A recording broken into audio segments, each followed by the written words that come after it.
Je vous présente aujourd'hui le cas de Nina. Nina s'en va chaque fois dans les assemblées de prière et elle tombe. On fait sa délivrance. Elle va à la maison. Quand Nina revient, elle tombe encore. Et on fait sa délivrance. Elle a donc vécu plusieurs délivrances chez plusieurs hommes de Dieu. Elle allait voir des hommes de Dieu, des spirituels, plusieurs personnes. Et à chaque fois, on fait sa délivrance. Et à chaque fois, Nina revient possédée. Nina est venue me voir et nous avons prié. Je lui ai dit, mais Nina, ton problème, ce n'est pas le démon. Ton problème, c'est les personnalités. Nina avait plusieurs personnalités. Et chaque personnalité avait son caractère.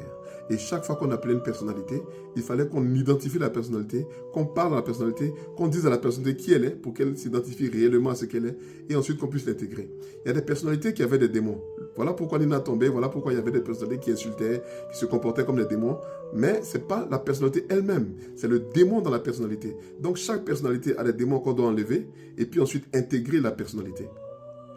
Vous voyez que c'est des cas où faire des délivrances publiques ne marcherait pas. Hein? Faire tomber quelqu'un devant tout le monde, chasser le démon devant tout le monde, et puis le lendemain, elle revient, elle tombe aussi. Dans une autre église, elle tombe, on la connaît comme celle qui tombe tout le temps.